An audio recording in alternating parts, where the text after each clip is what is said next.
West Virginia mountain melody. There's a new river singing to me. Oh, this time it's wild and free. Your West Virginia mountain melodies. Good day. This is Martha Jett, the host of Around and About the Clarksburg History Museum. And today I'm joined by a very special guest, and I'm just so thrilled to have you at the museum today. And I'm talking about Sam Folio. Sam, welcome to the museum. Well, thank you. I'm glad to be here. I'm excited for the museum. Oh, thank you. I'm so excited to have you here and tell your stories. I was just telling you, I refer to you as a Renaissance man because you've done so many things in your life and so many very different things in your life. So I'm anxious to hear all about that. And you're a Clarksburg native, and I just really think you've had an interesting and blessed life. So I just thought we'd talk about that. Well, it's not over yet. So that's right. You still have a chapter to continue. Now, you were born in Clarksburg, correct? I was born in what was called the United Hospital Center, but it was Union Protestant Hospital down on Washington Avenue. Oh, okay. And my grandmother lived at 158 Washington Avenue.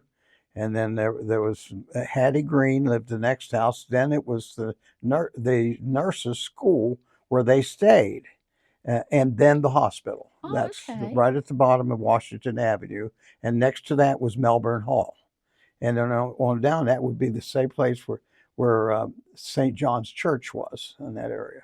Now, where did you live at in Clarksburg? In Clarksburg, well, we started living with my grandmother, and then I guess we lived in Broad Oaks for a while. But my formative years, lived on Birch Street, and 612 Birch Street. And that's by Mulberry Avenue and Beach Street, and I think the freeway took part of that over by Broadus Avenue and College Street. Who were your parents? Mark and Mary Folio. And my dad had a business across from the bus terminal. It was called the Interurban. And that's what the bus terminal, they called it, the Interurban. And we had Folio Brothers, which was a store there. And what did they sell? Well, they sold, as I remember, we had fruit and had a soda fountain, ice cream, and beer. But they did a booming business right there by They did, because the trains were running, the buses were running, and the streetcars were running. Because I recently went up to Washington, PA, to the streetcar museum. Yeah. There's a beautiful streetcar museum up there, and a local former eye doctor here is one of the hosts up there, and he drives the tour bus up there and everything, and so I went up to see the new facility. It's I guess it's a $4 million facility, and saw the streetcar that I used to ride. Oh, you're kidding! It's there. What a coincidence! Yeah, it's there, and that streetcar I used to take down to Worthington and Monongah, where I had an aunt that lived down there on Swisher Hill, and so I used to ride that streetcar, take it from my father's store right there where you get on the streetcar, and you go down through Shinston and then Monongah and Worthington, and then it went on to Fairmont. I don't think the younger folks realized how important those streetcars were. Oh, yeah. They were busy, just like trains. Yeah, I mean, I really am telling my age when if you can remember a streetcar. I would love to have rode on a streetcar. Now, did your grandfather come here from Italy? My grandfather and my grandmother both came here, and my grandmother's last name was Balot, and she came from a family of 13, and her father would go back and forth to Italy and bring people back to work in the coal mines. And he managed to accumulate a property and farm and so forth. And at the time, what they called the Black Hand wanted money from him, and they wanted cattle and things like that. And he refused to do it, and they killed him. They put him on the railroad track out by Menards, and he was killed. And all of those kids went with all different relatives. And that's why the name Balot is spelled differently, because they really didn't know how to spell the name. So you see Balot spelled several different ways. Oh, okay. You know, and so a lot of like Patsy Treecoff's grandmother and my grandmother were sisters. All right. And so a lot of the people that you would know here, because those families were the part of the Balots, those kids were all distributed all over Northview and Broad Oaks, clear down to Watson and Fairmont. What year was your grandfather murdered? You know, I don't know. Probably I the have to look, 20s maybe, or but I know something? my Aunt Catherine was probably a baby then, and that would have been Bernard's mother, Bernard Folio's mother, that those people knew here. Huh. Uh-huh. Now, did you have brothers and sisters? Yeah, I have a brother and two sisters, and they're younger than I am. And where did you go to school? I started out at Pierpoint grade school, and that was on that end, and I stayed there till the fourth grade, finished the fourth grade, and then on the fifth grade, I went to St. Mary's, the Catholic school. And an interesting thing is that when at the public schools, we did not have music at that time. At least in those 4 years I didn't. However, in the Catholic school, they had music, and so I was expected to read music, and I couldn't read music and so I got a failing grade my first semester in music. But that's how you were first probably exposed to music, right? That's right. And so it's funny because I got a failing grade because I couldn't read music. Sister Rose, I believe it was the music teacher, and I didn't know what it just hadn't been taught how. Little did they know. but they had had 5 years of it, or 4 years of it, and so. So did that kind of spark your interest in music then? Well, yeah, it did. I guess I wanted to get even. So, as luck would have it, I ended up running the largest musicians organization in the world. Now, what was the first instrument you played? Ukulele. Really? Yeah, ukulele with Arthur Godfrey had a show, and he sold ukuleles on that because he played ukulele, played all the Hawaii music. That was a big thing during the 50s. Yeah. Now, where did you graduate from? Well, I graduated from Notre Dame. Notre Dame. Our class was the first class to go all the way through, and I graduated in 1959. 59, okay. Yeah. Did you ever listen to like radio, like the local radio here? Always listened to radio. We turned my brother and I had the same bedroom, and we would turn the radio up, and we would tune into a Nashville station, which was a black rhythm and blues station, and it was 50,000 watts, so you could get it, and so we listened to it, and then I used to go up to WPDX, was right here on Main Street, and I used to go up there, and I did a couple radio shows as a young kid. They had me singing some songs. Oh, really? With Al Newton's mother-in-law. Yeah, her name was Scoof, and she played bass. And see, radios had music in the radio stations. Yeah, Cherokee Sue, Little John, all of those performers. That's right. And so they actually had a lot of the original shows. Most of the major shows, like The Shadow and The Green Hornet and all those shows, came out of Detroit, and they had live musical bands, orchestras played for those shows, and I, as luck would have it, I ended up knowing a lot of those musicians that worked on those shows. Oh my! And Congress, at a time, they didn't like the idea of having to pay musicians. Congress owned a lot of radio stations, including Lady Bird Johnson did too. And so they actually fought trying to keep music out of the radio stations. And to this day, musicians don't get paid by radio in the United States. So on terrestrial radio. We do not get paid. The writers of the songs do. We do get paid in all the other countries of the world. This is the only country that doesn't, because Congress, every year we go before Congress and try to get that. We bring Nancy Sinatra and different people in and try to pass the performing arts radio programs, because Frank Sinatra, we were giving him an award in Las Vegas, and first thing he did, he jumped all over me. He said, "How come I'm not getting paid for my radio play?" And now they get paid with Sirius Radio and FM, but they don't get paid with what's called terrestrial radio. They do not get paid. We're the only country. Korea pays. is that why the little shows that each radio station had, those singers, is that why that sort of all disbanded? That stopped it because they did something called the Lee Act, and they had what was in Congress is that if you went to a radio station and tried to negotiate a contract for live musicians, and they told you get out, and you didn't go, you broke the law. If you went back and you met with someone and came back, that was a conspiracy to break the law, so that became a felony. So yeah, and so we had people go to Congress and at least get that part of it out.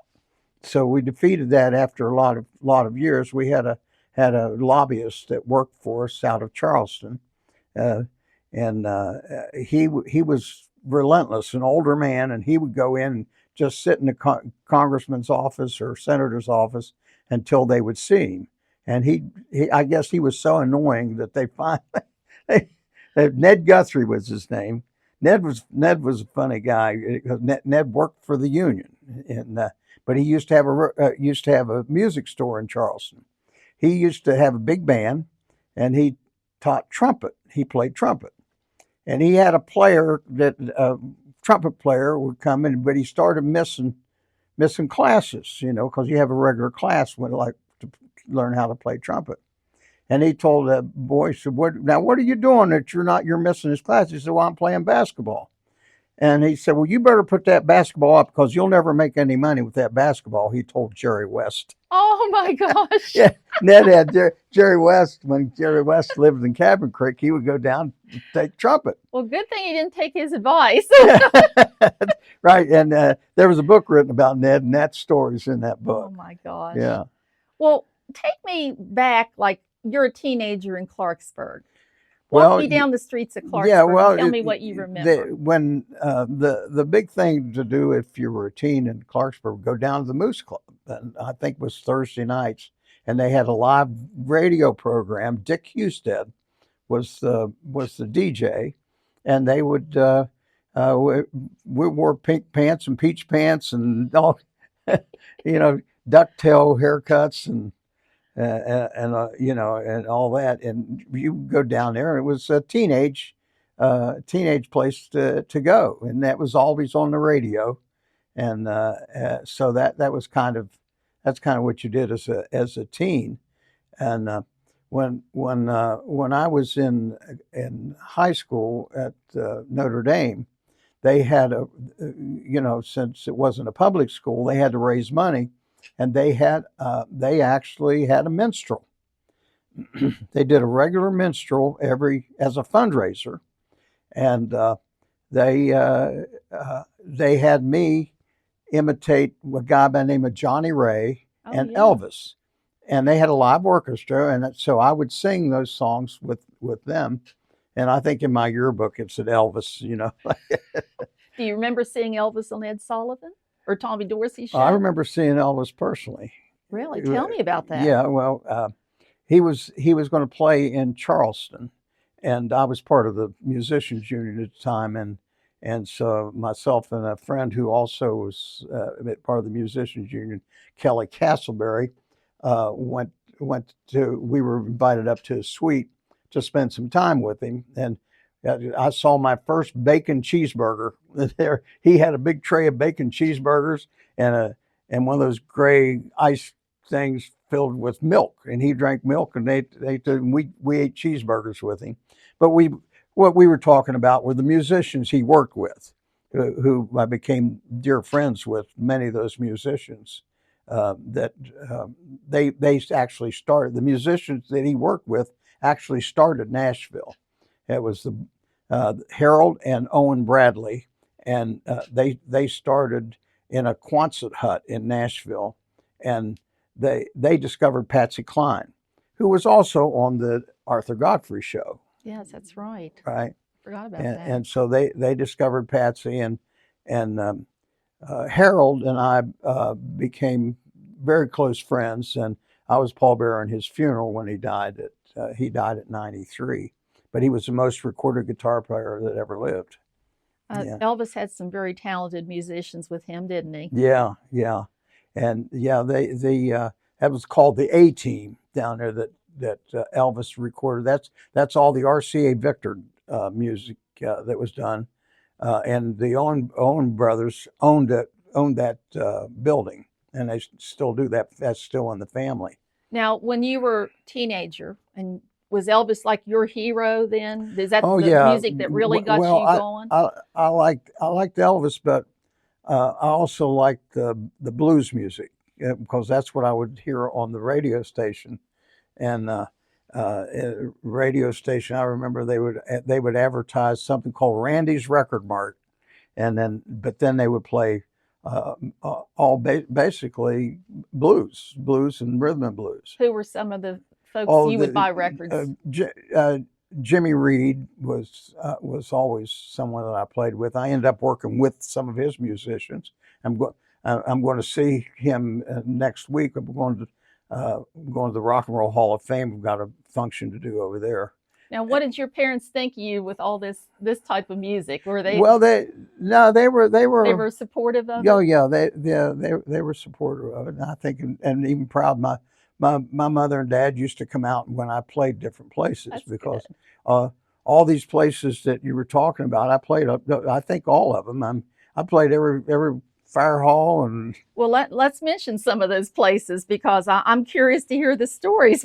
Well, there's stories behind them. Trust me. Let me mention. Let's start with the Blue Moon. It was outside of Clarksburg on the way to Salem, I understand. Yeah, no, it's the Blue Moon I knew was across from Bell Meadows. Oh, okay. Yeah. Okay. And that had a front bar, and then they had a back dance hall. And the dance hall, there was a back door, and that's where we would load in and out, and we always set up right there. And what was your group at that time? At that time, it was the Mason-Dixon Five, and the Mason. We had some recordings out. We had recorded, but we had a drummer, and he's passed away since. But he was a welder, one of the swaggers. The swaggers are all welders here, you know. He was a good welder, worked pipeline and everything. But when he wasn't working pipeline, he played drums for me, and he had the fastest hands of anybody I've ever seen play drums. Really fast, and we would play Wipeout, which was one of the famous songs of the time, and for a drummer particularly. And then we had a little stick that we did when he would start playing drums, and you couldn't stop him. I'd take drums away from him and throw them out the back door, and he would end up with no drums. So he'd end up playing on people's tables and on the wall and everything, Oh, I bet the crowd loved you and guys. So at the very last, I would pick him up and throw him out the back door. And everybody came to see that. I did it. We did it anytime we played there. Oh my gosh, I bet you were a crowd pleaser. Well, that you had to be unless you were working Willow Beach. Tell me about Willow Beach. Well, Willow Beach, it started at 11:30 at night. That's what, so you could play an early job and go play there. And I played there at least 8 years, maybe longer. And I got paid $5 extra to help bounce because I was up on the stage where I could see if any trouble broke out, So one evening in particular, there was some trouble broke out, and I jumped off the stage to kind of break it up. They had a regular bouncer, a pretty tough guy named Bob Cathers, and he won the heavyweight championship of boxing and wrestling for the Marine Corps the same night. So I mean, I wasn't too worried, except these two guys grabbed me, and one guy ran and hit me and broke my jaws. Oh my gosh. And that Monday, I had a recording to make in Cincinnati at the same studio that James Brown used. How did you get through that? Well, I had a record out called Backup that I wrote, and the other side was Totaled, and I sang it with my jaws wired shut. Oh my gosh, Sam. That record, if anybody has it, I saw somebody was looking to pay $85 to get one. It's now called Garage Grunge, and it seems like it's popular in Sweden now. I saw that online.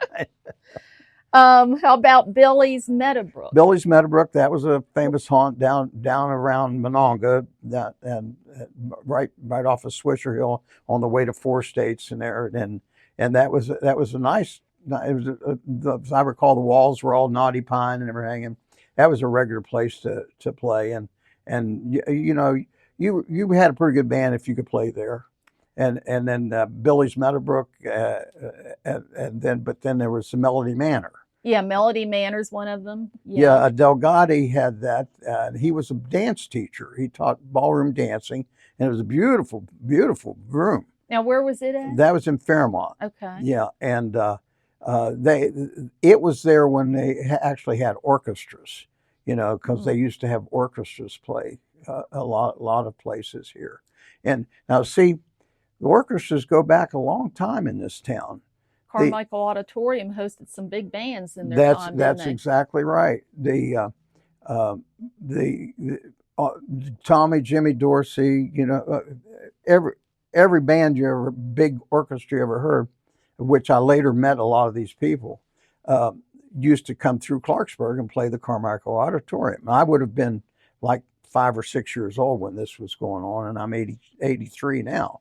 So, that was many years ago. Yeah, I don't think people today realize how important Clarksburg was to the entertainment circuit. Well, the Musicians Union here started in November of 1911. So there was obviously enough music here to actually have organized music. And then you also had the silent films, which many theaters had whole orchestras just to play with the film. That's exactly right. And I can tell you from the point, see, I laugh to diverge just a little bit, but this is very timely.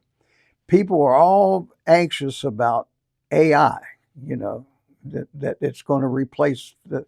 Well, what do you think? How long do you think the musicians have been going through this? We had orchestras and at least a piano player in every movie theater. Back then, the Musicians Union of the American Federation of Musicians of the United States and Canada spent $1 million to try to keep music in the theaters.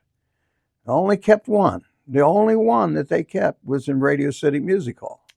They have that organ player there. Oh, but the rest of them are gone. Yeah, So I don't think people realize that. That was the original AI for us. That's right. Right, and so I helped recently with the motion picture contracts. There was a strike and everything, and of course I was part of the negotiations, and we worked it out. The agreements that we have now for AI, for as far as musicians are concerned, it's the same thing as multi-tracking, which are when they use several tracks on a film or something, you got to make sure everybody gets paid.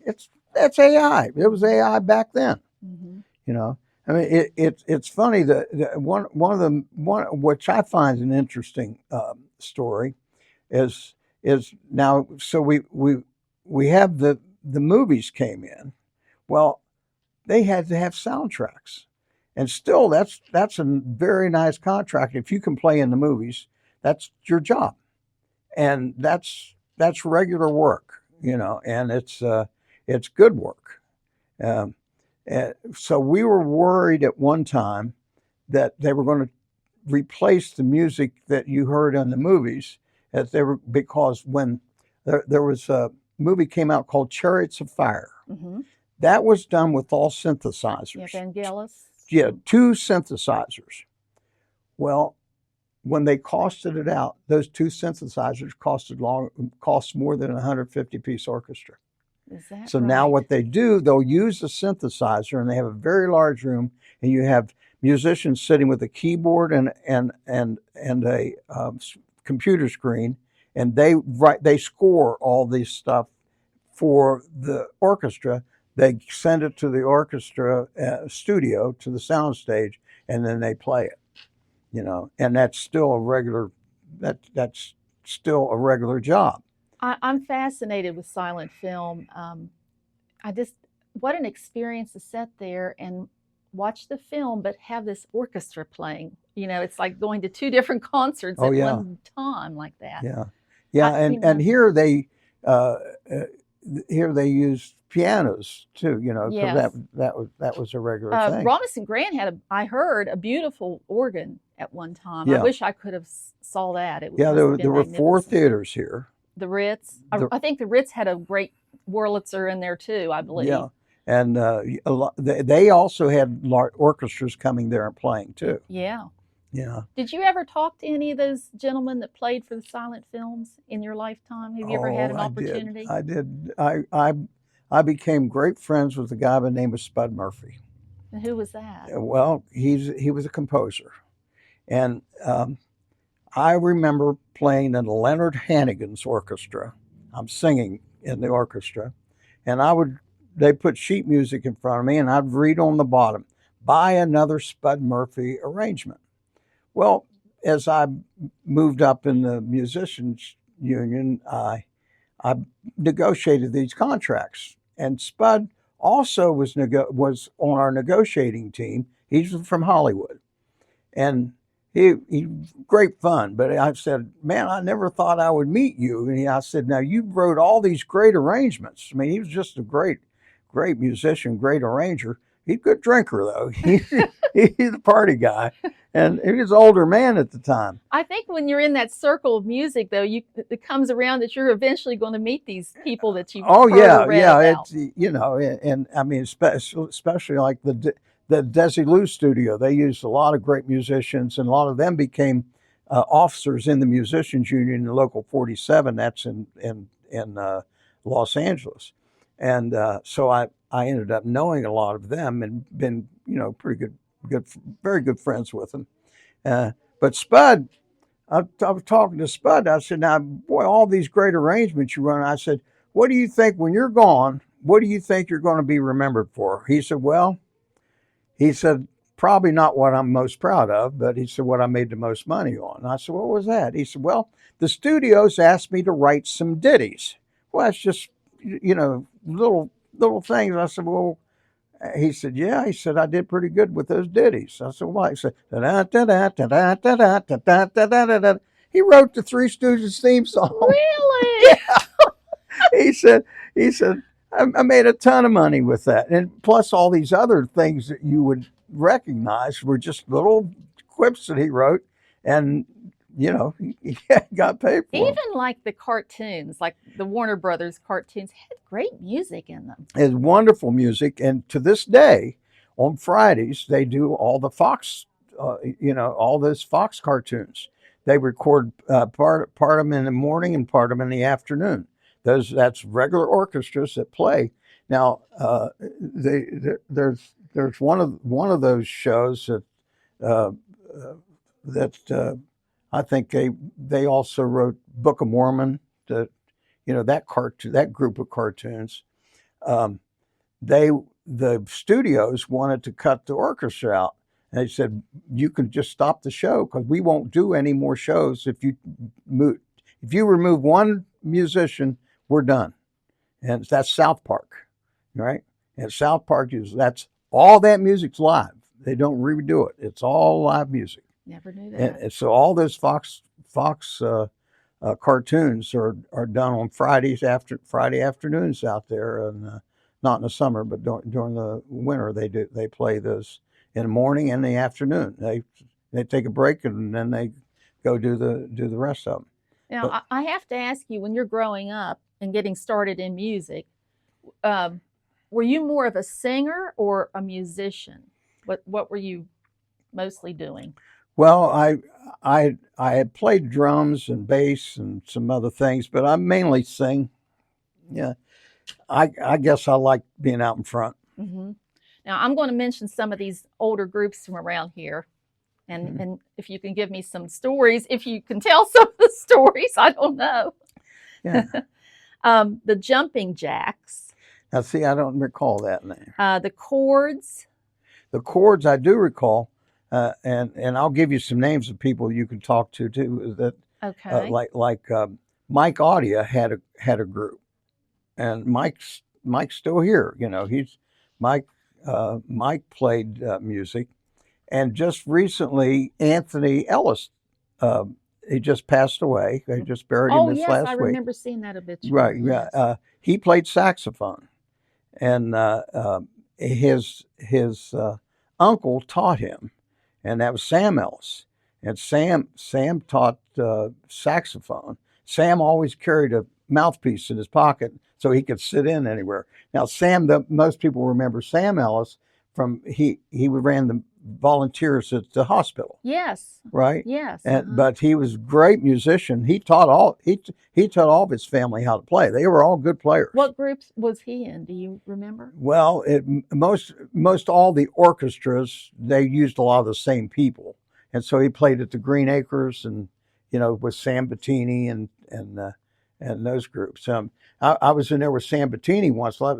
Sam Bettini played piano. He was from Wheeling, but he would come down and he would play that. His piano is out at All Saints Church now.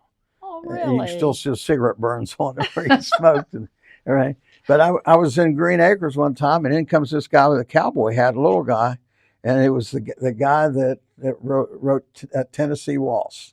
He was good friends with Sam. Sam used to work with Xavier Cugat. Oh, Xavier really? Cugat had a band. I ended up knowing a lot of his, and I ended up knowing Xavier Cugat. Matter of fact, I have 2 paintings that Xavier Cugat gave me that he painted. You know, he was on television. He had Abby Lee or Lynn, I think, and he always had a hot Latin chick singing with him. Yeah, it was kind of Latin Yeah, flavored music. yeah. I think wasn't But he Sam married to Bettini someone? played organ for him. Was he married to some movie star too? Oh yeah, I can't yeah, remember who that was, but yeah. yeah. hmm Now I'm going to ask you about the Prodigals.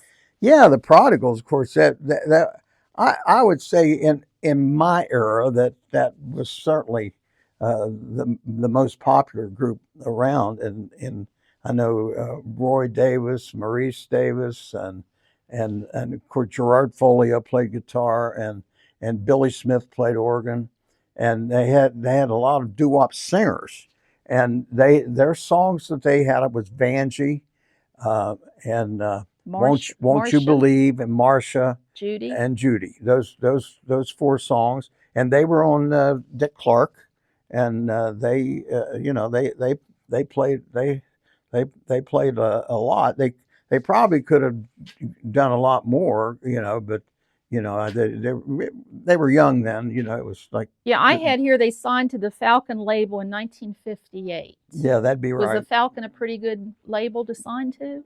Yeah, it was one that was used around here. Like Okay. Pee Wee and the Prophets was on that, and the singer that the Prodigals had was Chuck Collins. I think he changed his name to Troy Parrish and everything. He was just a great singer, and he and I would go record with other groups, and we do background singing for them. Did they have record labels here in Clarksburg? I mean, recording studios to record on? No, Okay. we mostly like I went to Cincinnati, recorded, and also Gateway Studios in Pittsburgh. Okay. And you might do a demo here, but you really needed to be in a real studio. I used to get the WI newsletter, and it was always so interesting to me. And if you don't mind, let me just Oh, read yeah. this one little memory from Jim Alvaro. Yeah. Alvaro. He was WI class of 56. I just love this.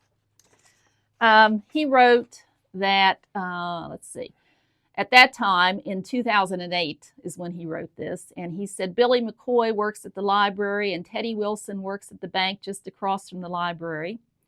and he manages the parking lot outside most of the day, and I try to visit him when I go to Clarksburg. He said the prodigals, those are the prodigals because several of the guys would follow them around. He said, I even sang with them sometimes. I would ride with them to Uniontown, Pennsylvania, where they had a gig there. I remember John Harrison saying I had no business on stage because he said I had a monotone voice, and he was probably right, but I had a blast doing it when they would ask me to come out to the audience and sing with them. He says, sometimes I will sit in my car and play a cassette of 4 of the songs the prodigals recorded, and we would reminisce of the good old days. And man, were they the good old days. Does that sound like a memory you would have? Mm-hmm. Yeah. Yeah, there were so many stories about the prodigals, like they were the band around here. They were. They were like really, really, really popular. Now, how about the Esquires? The Esquires were out of Charleston. Okay. And they were headed up by a guy by the name of, I mentioned before, Kelly Castleberry, call him Larry. He played saxophone with the group.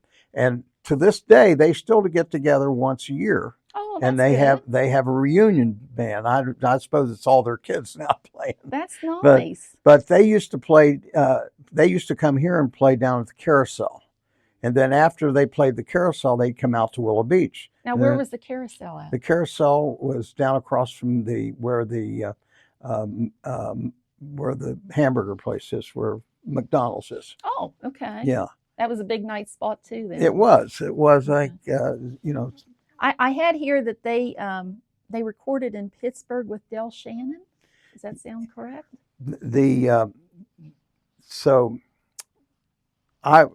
That's where Del Shannon recorded. I was due to record.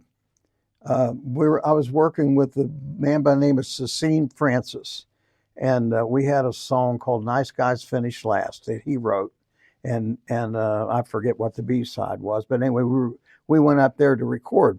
Well, someone was in the studio recording using our time, but they had made a mistake.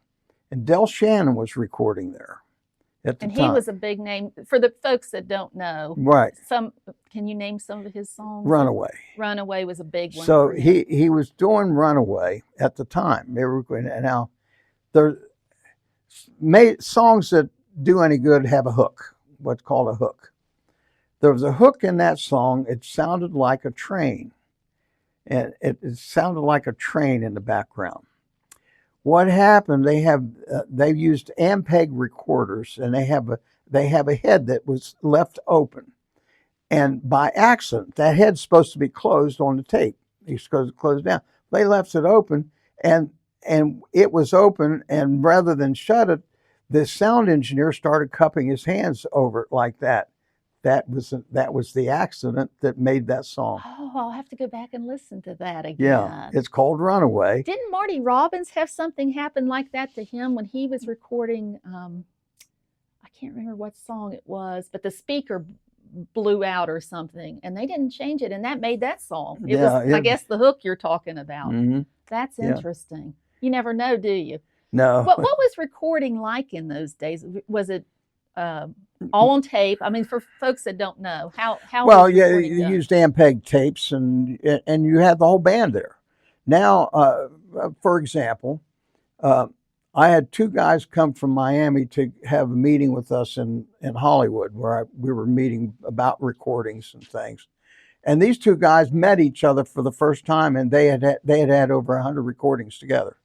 They'd never seen each other, and they lived in the same town. Don't you think a lot is lost doing it that way? I mean, I just think if you're all in the same studio together, there's more. It's so different now because you can do anything you want to with the song. You just how would you have would you go to radio stations and actually walk in and say, hey, here's my newest record, would you play it? Could you do that back then, or is that how you kind of marketed it? That's what you did. Sometimes a $20 bill might be attached to it. Oh, okay. that was the big payola thing. Yes. At that time. Tell that Sam, for the younger folks that don't know, that was a big deal back then. Yeah, I mean, if you got your song played on the radio, that's what it took. That's and still to this day, if you get on Saturday Night Live or if you get to play the Super Bowl, you've made it. I mean, those two shows would be pretty important to be part of that. Did it cost a lot of money? Like as a young group, you're a bunch of teenagers. If you wanted to cut a record, Typically, it's not a lot different now. I mean, now I mean, I suppose you can do it on the cheap, but I think any record's going to cost you 10 grand. How did you guys in your groups when you recorded some of your records? How did We you just work other jobs to pay to have that to do Oh that? yeah, we all had other jobs, but and then we may have producers and so forth that worked with us. That be other DJs or so forth would take us. And When you had records, did you travel very far from Clarksburg to play and promote your records? Like, would you just jump in a car and drive off to Chicago or something? No, we would have the job already done. I mean, I took a group, the Vanguards. I had a group called the Vanguards, and we left Willow Beach one night and played all across country. We played black nightclubs all the way across country, clear till we got to California. Oh my! Yeah, What year would this have been? Would have been like 1961. Did you run into problems because of segregation? And Very much so. can you tell some of those stories? We had. Oh yeah, I can tell you, I'm not bashful about saying it. I'd tell him if he was sitting here. But we had our group. We had John Rice played bass, and Larry Poe, who ended up working the bank, played great saxophone, and Larry Cutler played.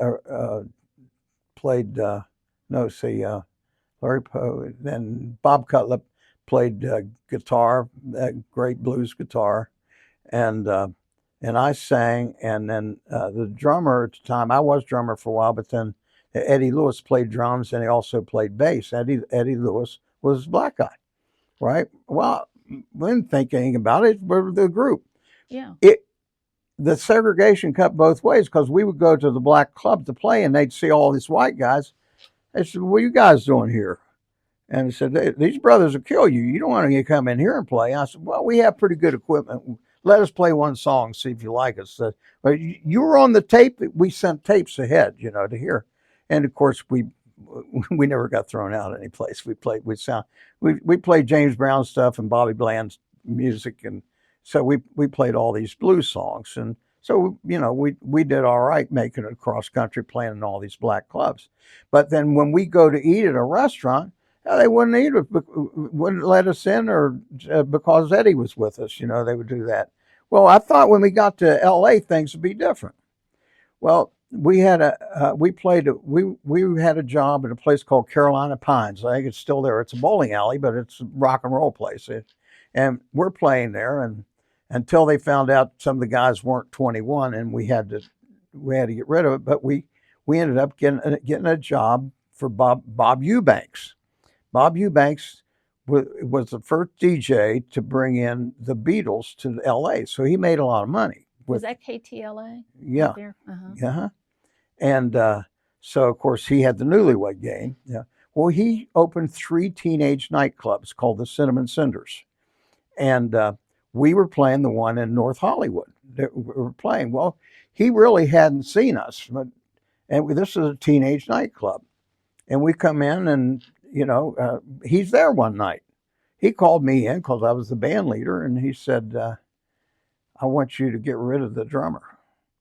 I said, "What?" And Eddie was showy. He stood up and played drums, and danced and played drums. I said, "What?" I said, "You got Dee Dee Sharp in the Olympics or all black." He said, "You can either be all black or all white. I don't want any mixed groups." He said, "I don't want any mixed groups." Well, I wouldn't. If Eddie's listening to this, he probably didn't know this, but I said, I didn't tell the band anything about it. I just said we got fired. Oh, okay. Now, And that's hard for younger folks, I think, today to understand that that's yeah, the I way mean, it was. here, we were drawing a good crowd, and I mean, we sounded good, and as luck would have it, Eddie had a cousin that was in a group called I think it was the Olympics. Olympics. Anyway, they had a song out called Young Blood Coasters. The Coasters. He had a cousin that was in the Coasters, and we met them. And they had a gig with a guy he had a song out called Hand Jive, and he had a black club, and we got to play there. Eddie got us in there because of the Coasters. They were on the road, so we took their place and playing in that nightclub, and so we opened for Little Johnny Taylor and Marvin Gaye. That's who we were playing. So we did just fine out there playing that. But but Bob Eubanks called me and said, "I like you, so I want you to go play all my 3 teenage nightclubs." And he had 3, one in Alhambra, one in North Hollywood, and one down in towards Disneyland. And so I'd go with these other 2 singers who had their own bands, and we'd go sing whatever we sang, and then we sang some stuff together. And I ended up coming back here because my mother was sick and my wife's mother was sick, and so I left them and came back, and they stayed together and became the Righteous Brothers. Oh my, really? Yeah. Okay. Oh, you've Yeah. got some big names. Yeah, well, I mean that's who you work with out there. Yeah. And it was harder out there. I mean, if you went 100 miles outside of L.A., you can make good money. If you in L.A., they had the Beach Boys playing for $100, a piece. Did you ever go into the folk scene, the folk music scene? Did you ever do any of that? No, not really. I mean, I ended up working with the Beach Boys. I did. I recorded for Mike Love. We became great friends. We lived together, and I was gone from here 30 years. I lived in Lake Tahoe, but I worked in New York and Toronto and Hollywood. I had offices in those places. But across the street from me was Mike Love, and that next to him was David Coverdale from Whitesnake, and I mean we all lived together, and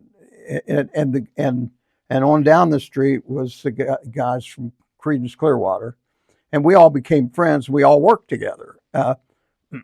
You all love music. I mean, Well, it doesn't and matter when they weren't on the road, the guys from Creedence, the drummer and the bass player, would come play in my band, and so and then with Mike Love, we recorded some children's music and did things like that, and we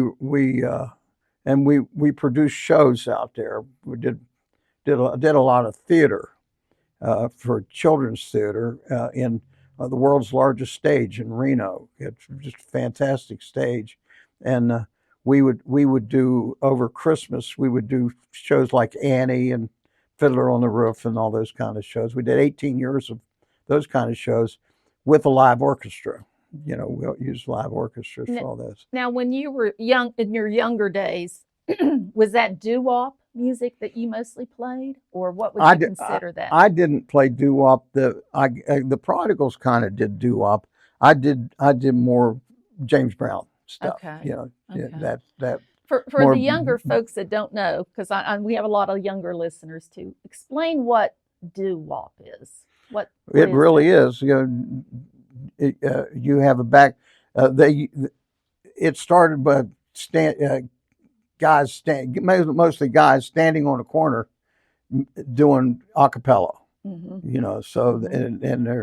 and the doo-wop is one of Yeah. the classic things you hear. Doo-wop, doo-wop. Would you consider early Elvis Presley music, was that more like rockabilly? Yeah, it was definitely rockabilly. Yeah. Because when I listen to his early stuff, it sounds a lot like country rock or something like that. Uh-huh. Yeah. Yeah.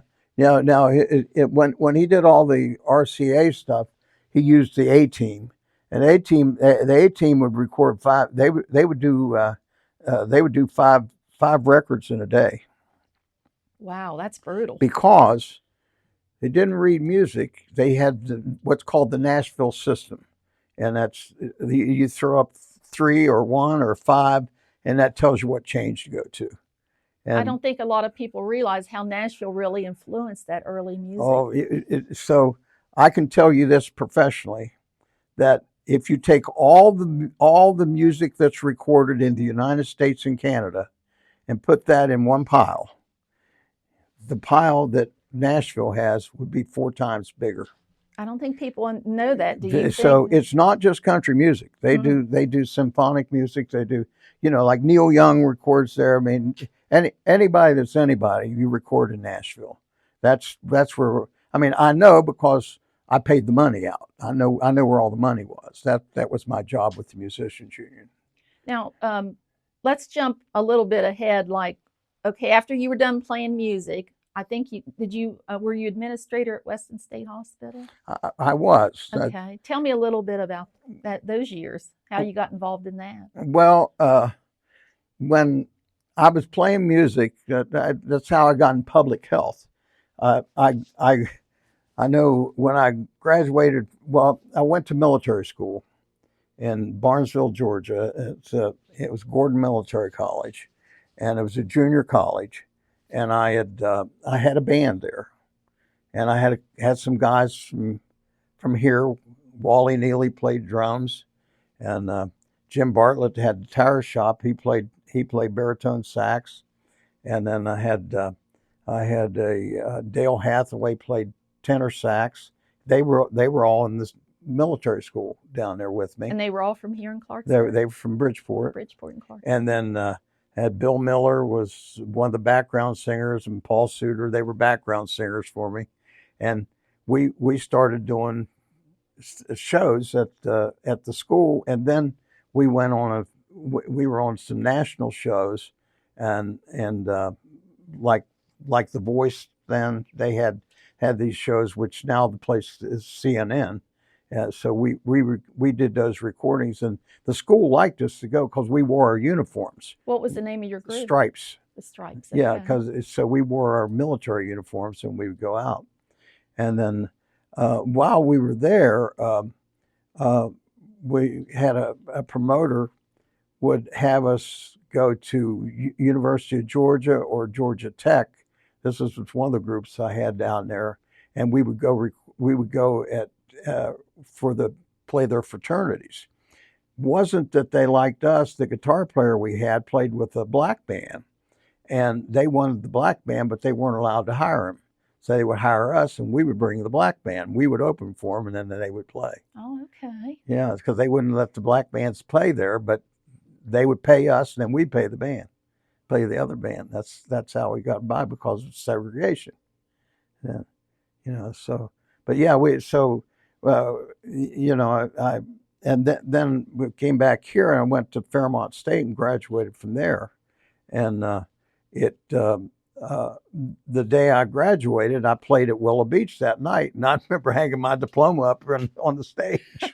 I thought, well, I guess this is what this is about. That was 1965, but I'm still playing music. And as things would happen, I'm looking in the newspaper for a job, for a regular job as a college graduate. Now I got to get a real job. And there was an ad in there from the Centers for Disease Control looking for what's called Public Health Disease Investigator 2. And it said, send a resume and down to Charleston, this place. I don't know. I think I was just being funny, but I took a pencil and a Bluebird notebook and wrote why I thought I should have the job. And the guy called me. Pat O'Mara was his name. He called me and he said, "I want to meet with you. You're one of 3." He said, I've interviewed over 100 people for this job, but I wrote in there that it sounded like a job was just right for me because I was a musician and I was out at night, and I understand that's the kind of work it was. Well, it became a syphilis investigator. Really? A public health disease investigator was just checking. The pay was that we had money from the CDC to just eradicate syphilis. Mhm. So I did that while I was playing music. See, and so I probably wouldn't have gotten the job had I not played music. That's And right. they wanted somebody that was not not a 9 to 5 guy. And it made it good because you could still play music and Oh then have yeah, it was that perfect. job. So that was perfect. And I carried blood testing equipment with me. You don't know how many times that people would say, "Hey, I think I might have a problem." I go out in the parking lot, take a blood test on them. Yeah. That wouldn't happen in these days, would it? No, no, I mean, well, no, they still do that. Do they? Yeah, Okay. I mean, I'm so I'm doing that. Well, uh, the next step, hey, you can only do a job so long, then you got to get promoted, right? Well, they wanted me to either go to Africa for smallpox control, or to South America for 3 years for as doing malaria control, and working for CDC. Well, I was married, and I didn't do that, so I applied for a scholarship, and it was a stipend to go to get a master's in public health, and um, I was accepted in a master's program for MPH, and Nixon cut out the stipends, and so I went down to West Virginia University to see about their health education program, and they said, "We don't want you as a student. We want you to teach here." And they hired me rather than. So I went to school there, but I was hired as an instructor at WVU. You were always in the right place at the right That was time, just Sam. lucky. Yeah. Yeah. I was lucky to do that. Still playing, but I'm still playing music, right? And as all these things go on, well, I'm teaching at university. I'm writing grants, and I became the director of the clinical cancer education program, which started the cancer center down there, because that was a grant that I'd written. Oh my, But okay. but I was fortunate enough to work down there with some pretty good people, and my doctoral area was educational psychology and curriculum instruction. So I got to meet B.F. Skinner, and his daughter taught there, and son-in-law taught there. So we got to meet him, and I used his work to develop this grant. And because when they called me at the grants department, it's kind of a funny story. They said, "You've written some grants, said you've been pretty successful at them." I said, we really, there's only going to be one grant in the country for this cancer program. I said, "Well, let me see the request for proposal from the year before and then this year." One word was different. The original one said cancer training. The new one said cancer education. Well, guess what? You can figure that out, right? Yeah. So that means they wanted all the big E education, curriculum instruction, educational psychology, instructional technology, all that. So I put all those people together using Skinner's work, and we developed a program down there, and it was successful. What year was that? That would have been in the 80s. Okay. I think in the 80s or late 70s, maybe, yeah.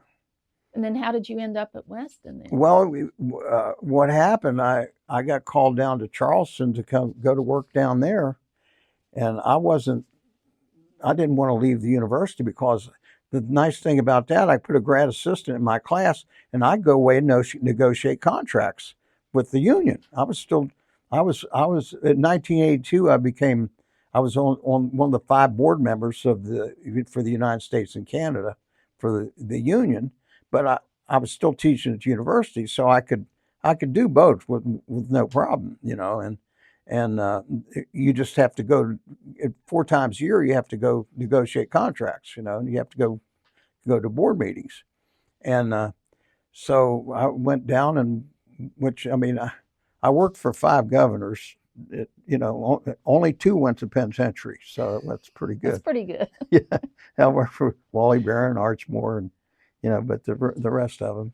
And anyway, it turned out that they wanted me to go to work down there because of my labor background. They needed to make labor appointments.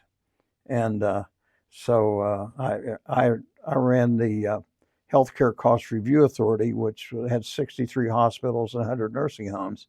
And I was told, look, you're not here because of your brains. You're here because we don't want any labor problems in these hospitals. And they were going to close some of the hospitals. And so that was why I was there. Well, the governors were changing, and I didn't want to be in Charleston, and I asked the governor. I said, you know, you got somebody up at Weston that's not one of your friends, and I think that'd be a good job for me. And he said, okay. And that's so. I mean, it was a political appointment. And this was the old Weston State Hospital. Yeah. I was there. There were 39 administrators from 1856 on, and I was number 37. And my job was to downsize the hospital and build the new hospital. And so I got them to move where they were going to locate it and put it on the property that we had right there where it is now, where the new hospital is. What was it like to work in that old hospital? I loved it. It was really great. I mean, that's the largest sandstone building in the world with one exception, the Kremlin. If no one has been there to see it, you need to just stand on the grounds and look at it. It's so massive and beautiful. It is. You know, my office was right in the front, and you know, and it was, you know, they have great tours down there, and they have 3 or 4 different kinds of tours you can go. But I was administrator there, and I take a tour. I learned something every time there. So. Tell a story, because I heard your previous interview on WHAW with Steve Peters. You told a story about a patient there at the hospital. Yes. You had some sort of talent contest or something. Well, no, what we would have. I like history. That's why I'm sitting here. You know. I mean, I like history, and I like the arts, and I like English literature and those kinds of things. You know, that's kind of what I like. I don't look like that. That's what I do, but I did. That's your passion. Yeah, that's my passion.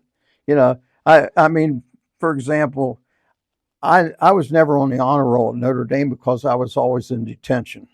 You know, I was always acting up, doing something, trying to be funny. You know, and which worked all right for me because I had to walk home from Notre Dame to Gulf Plaza, and I didn't have to carry my books because I'd take my books in detention and finish my. You say you figured that out. Oh yeah, so you know, I know it's a long way to get to where I'm going with this, but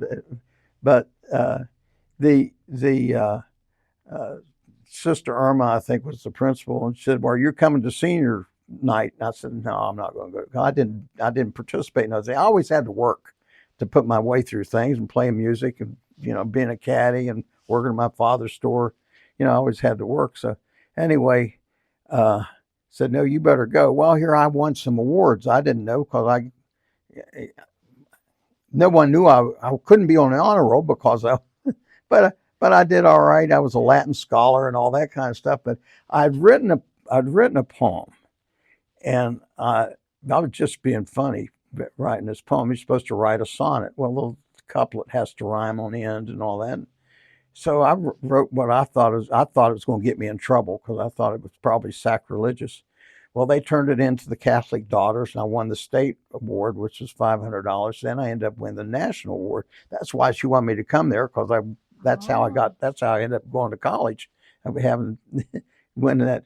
And the story was about Mary and Joseph, and Mary was pregnant, going looking for a place to stay, right? Christmas, right? Yeah. And at the end, you realize the story was being told by the donkey. Oh, that's a neat. Well, I thought I'd get in trouble for that. Well, guess what? It changed your life, didn't it? It did, and then. But anyway, so I was always kind of involved with the music. So because of that, this is the history part.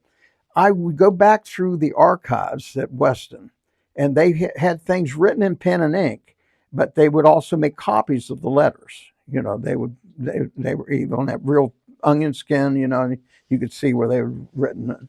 And I recall this one letter. It said, "Dear Mrs. Chisholm," said, "your daughter is doing tolerably well, and she so enjoys the band concerts on Sunday afternoons." And this was from the 1800s. And I thought, we're still having band concerts down there.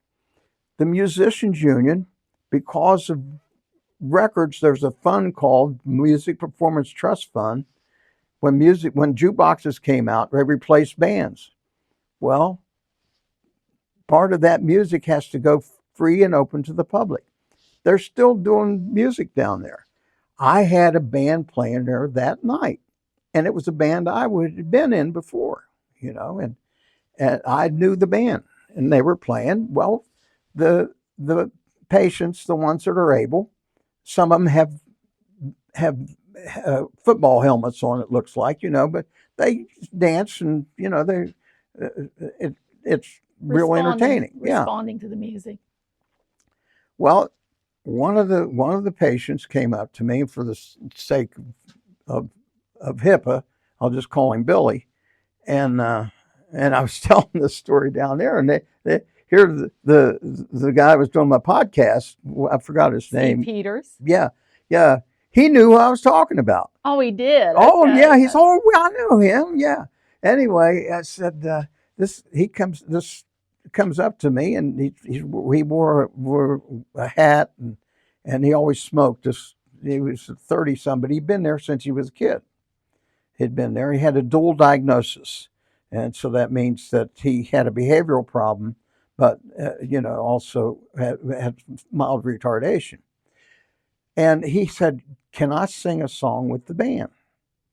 Well, I said, "Let me talk to your treatment team." So I go over, and they looked astonished. They said, "Are you sure that was him?" I said, "We've never heard him talk. We know he can talk, but we have never heard him talk." Well, they've been there. This guy had been there longer than the staff, right? This Billy. I said, "He talked." I said, "He asked to sing a song." I said, "Look, I'll get up on stage with him, and I'll cover for him. We have plenty of mics up there, and if it's all right with you, and it's not. And they said, "Oh no, let's go ahead and do it." So he gets up on stage, and he tells Ronnie Poole, who used to be principal over here, Ronnie Poole. He tells Ronnie, he said, "I'd like to do He Stopped Loving Her Today, and I want to do it in A." Well, that's George Jones' song, and it's not easy.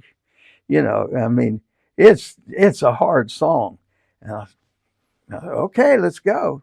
He did it perfectly. Isn't that amazing? He did it perfectly.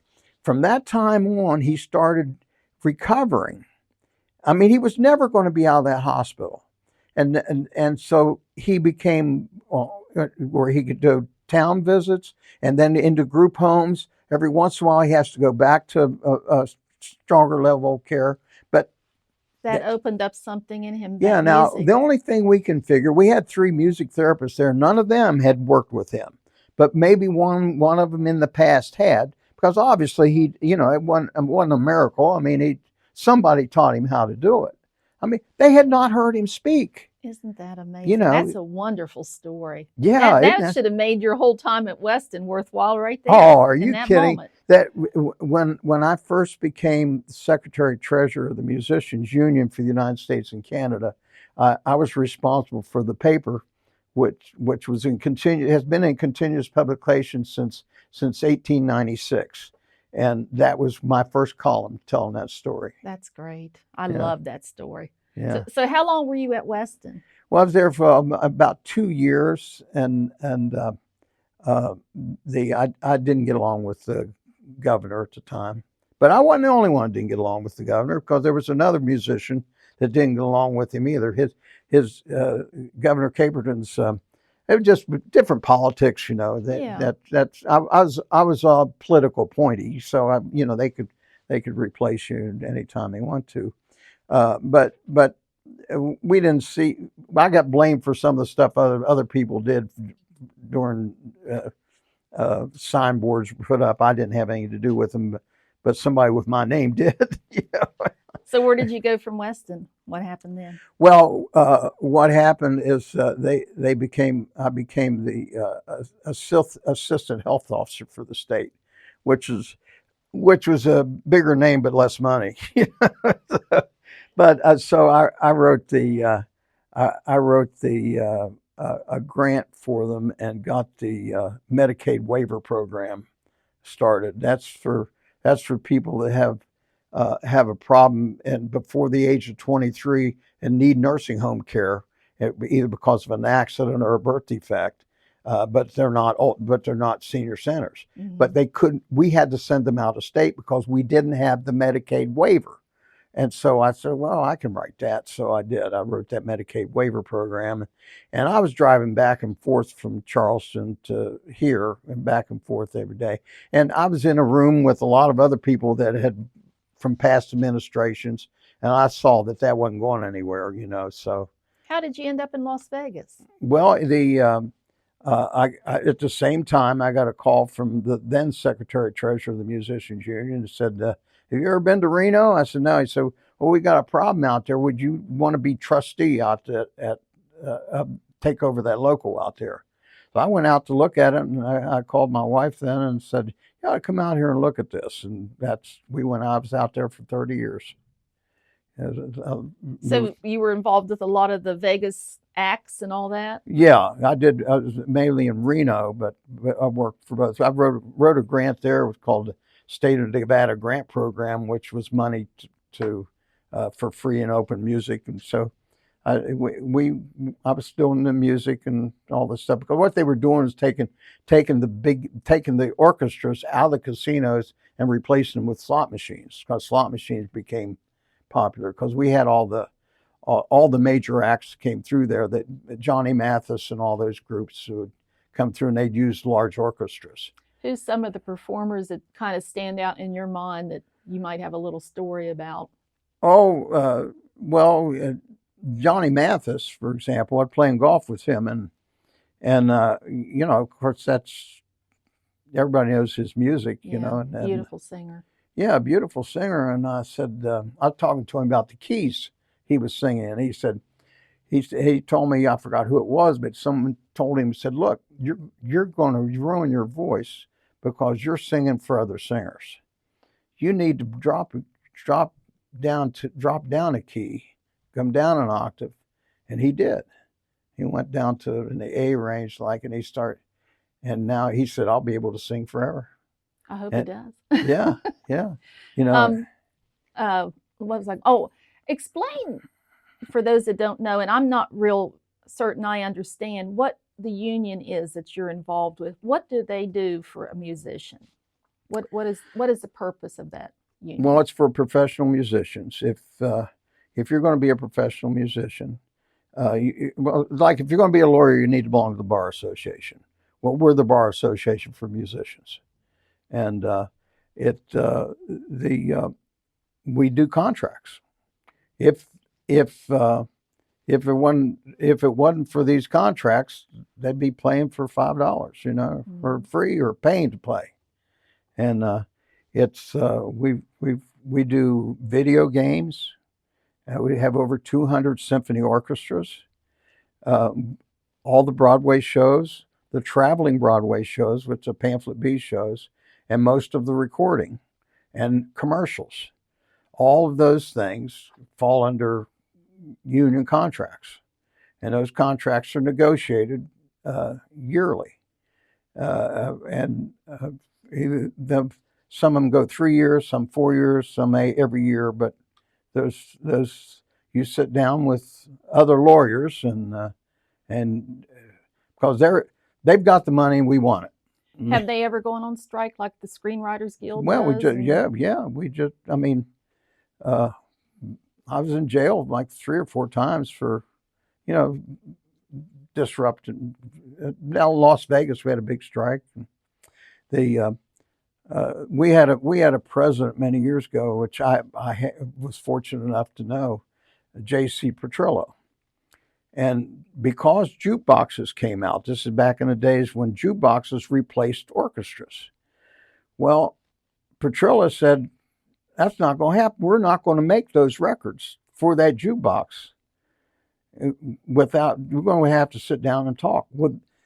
They had such a stronghold at that time, the union did, they would not even sing the Star Spangled Banner at the ball games. They would not let them do it. Harry Truman called Petrillo and said, JC, Jimmy Petrillo, Jimmy Caesar Petrillo. He said, Jimmy, you need to stop this strike. He said, we need to play the Star Spangled Banner at these ball games. He said, respectfully, Mr. President, go to hell. That's he what told Harry Truman. He told Harry Truman that. The strike got settled, and Truman came to our convention. He played piano, and Petrillo played trumpet. So I mean, that's how far this goes back.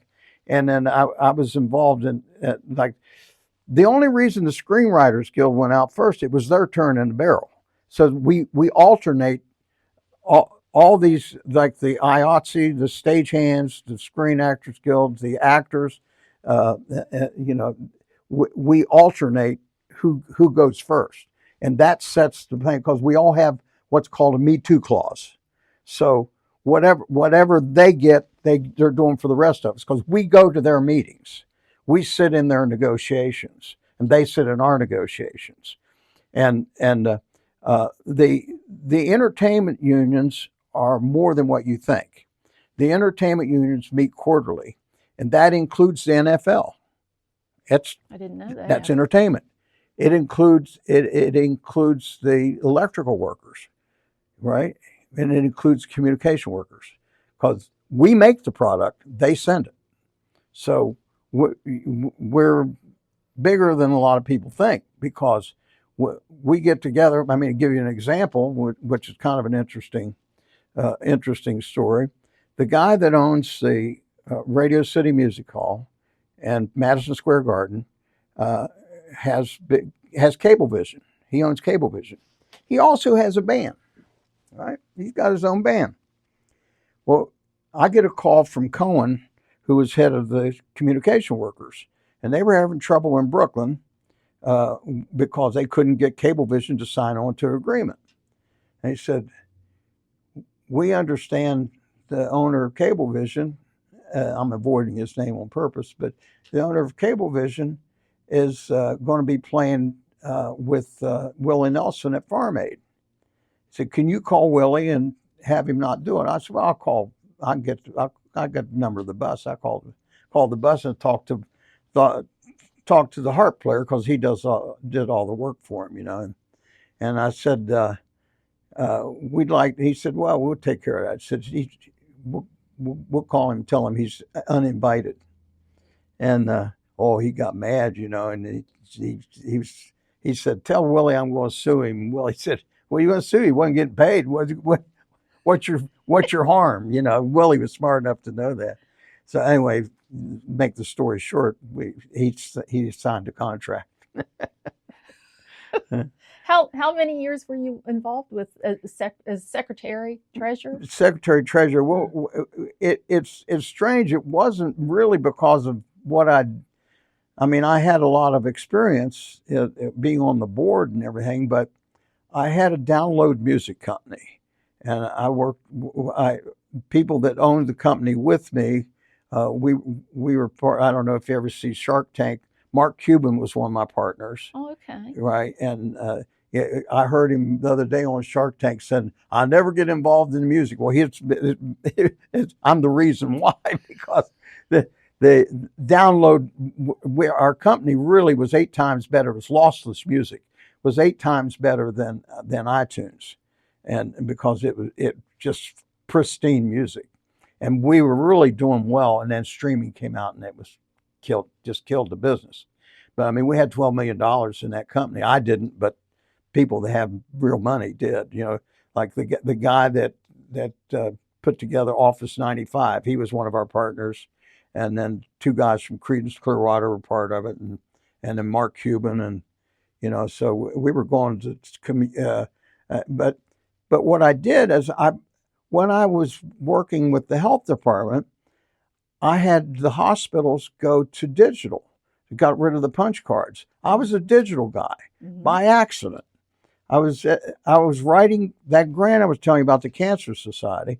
I was writing that grant, sitting in the Med Center library, and they were having a demonstration of the internet. And they asked me if I wanted to participate in it. Well, that got me involved in digital and everything. But just by accident, I happened to be sitting there, and they said, "Come on over. You want to see this, what we're doing?" And the reason that the university was involved in the internet at that early stage was because they also had several federal government things. OSHA was down there, NIOSH, the safety thing, and that ended up all being part of and some defense work was all part of this internet thing. And so I became interested in that, and so started doing that. And that's why when I was at the Healthcare Cost Review Authority, we got people to get rid of the punch cards and go to digital. Well, I started with the digital thing, and we had an office in Tahoe, and we were going to the CES show every year, and we were really doing pretty well, but streaming just killed it because you don't use downloads anymore. Yeah, it changed so fast too. Well, the union did not. I was in charge of all the record companies for this thing. Because I was having them digitalize their stuff. Some of the stuff we would get, they would send us either a drive or something, and then I would digitalize it for them. I would get it all digitalized. So I had the record companies digitalizing stuff too. Because of that, the union was not getting any digital money. And I got elected Secretary Treasurer, and I wasn't even there. And I didn't know it. They said, "Where are you?" I said, "Well, I'm in Tahoe." So you got to get to Vegas. Well, I said, "You just got elected Secretary Treasurer." And that was. And how many years did you do that? Oh, about 12, 15, maybe, something like that. Yeah. So you were out in Reno for 30 years. Yeah, now you're but back, traveled a lot. But you're back home now here outside Right. of Clarksburg. Yeah. We're glad to have you back, Sam. Well, I'm glad to be back. I'm glad to see. What do you do? Do you you told me you still perform music? Tell some of the places you. Well, I go out. They have open mic over at White Front on Thursday nights, and I go over there sometimes and play. And every once in a while, I can put a group together. I've got a lady in Scottsdale that I've done a lot of her work. When she has a party, she'll spend $200,000 for it, but she can afford it. And she'll call me and say what she wants. Like she had her father turned 90, and she says, "I want an orchestra that sounds like like Lawrence Welk." And so I had 3 people in the orchestra that actually played in the Lawrence Welk. Oh, really? Orchestra. Yeah. I mean, these people are easy to get. So I put together, she said, "But I want you to be Lawrence Welk." I said, "All right." So I said, but then she told me the dates. I said, "Well, I'm in New York and I've got negotiation. I can't get out." She sent a private plane for me and flew me there and back. Do you have any like music available that someone can purchase to hear? Oh, I don't know. You might find stuff on YouTube, maybe. I think some. Okay, because I'd like to hear some of your music. It's nothing remarkable. I don't agree with that. Yeah. Well, hey, Sam, unfortunately, I'm going to have to wrap this up. And I just want to thank you for coming by today to the Clarksburg History Museum. I hope you'll come back again. I'm really interested in what you're doing here. And since the union's been here since 1911, there's still, they may have a lot of stuff in their archives that this might be a good place to house it. I never thought about that. Maybe you could give us some names. Yeah, we talked to, he used to be with the school board, and so Gary Hamrick. Okay. So he's president of the union here, and so he would have it. He would have access to all that, and I'm sure it's sitting in a box someplace. So That'd be nice to have a display over here. Yeah, I mean, we're always wanting people to bring in anything they have. We had a lady come in today that brought us a bunch of pictures of her grandfather, and we're just so thankful for that, you know, because we're trying to preserve history around here. And these podcasts, I think, are really important to get an oral history of all of this. So I really thank you for coming by and doing this today. Well, thank you, Martha. It was a pleasure. I loved it. So we didn't run out of words. Oh, I could sit here all day. I love it. But I'm just going to close. I close every one of these podcasts with this little thing here. I say, make each and every day count, because you are making history today. So thank you for listening, and thank you, Sam Folio, for coming today. Sure.